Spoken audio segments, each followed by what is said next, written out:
brief was to design an aquatic centre that was fit for hosting the Olympic Games, but that could have a temporary component that actually could then transform into a legacy facility, a temporary increased seating capacity of 17,500 seats, and then afterwards in legacy to decrease that to 2,500 and to leave the three pools. Two pools which the public see. One is a dive pool, the other is a competition, the 50-metre pool, but there's also a training pool, there's also warm-up facilities, and all of this had to be contained on a site that's very narrow, quite long but narrow.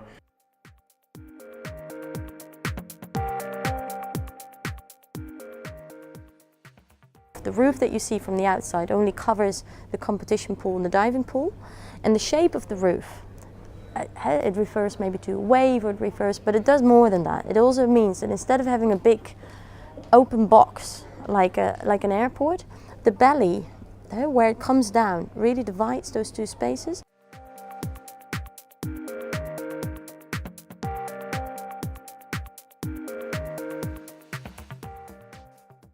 It's only touching down in 3 points, these 2 feet at the front and 1 large foot at the back.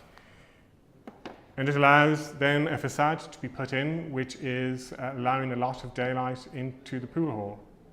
And that drove the design of the roof. If you were doing legacy only, you would use the facade columns to prop up the roof, no doubt about it. You might pick up in it that the columns that now support the glass facade don't touch the roof, because they don't need to. They don't need to hold up the roof. In fact, the roof needs to move by itself. And those columns are cantilevering off the podium. But for the layperson, what they get is all of that daylight.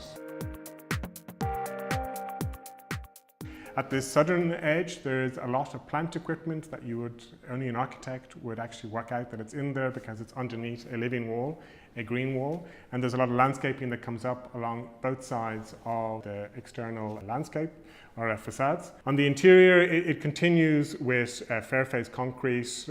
Probably the best examples are the coffers in the training pool, something that people don't appreciate, that they're standing on top of as they come in from Stratford. And it's all exposed. So normally concrete would be put away behind liners or cladding, but here the concrete is really the next thing that gives the building its face. There's more than 65,000 meter cubes, which is the same as more than 8,000 concrete wagons. That's a lot of concrete wagons. There's concrete in the pools, which had to be watertight. So that's all about making sure that the concrete doesn't crack. And we talk about hair-fine cracks, right? It's all about making sure that any water that's in it, or even the groundwater from the outside, cannot penetrate through the concrete. So that's the technical concrete. And then you've got the concrete in the plaza, and that's all about exposed concrete. So it's part of the architectural expression. And it's not just straight lines, it's all very curved. It's curved in 2 sides, of 2 ways. It's doubly curved concrete. And that means that it's not just complex in how you draw it, but it's complex in how you make it. And that means every little bit of formwork has to be bespoke, made to form that shape. Cherry on the cake must be the dive boards. Again, not clad with anything else, but they're the pure structural concrete. And the shape is what makes it Zaha special. The real legacy here is not only that the Olympics brought and left these types of facilities for East London, but it left them on a size that's manageable, but it's got a certain scale and generosity of spirit that you can feel when you use it, basically.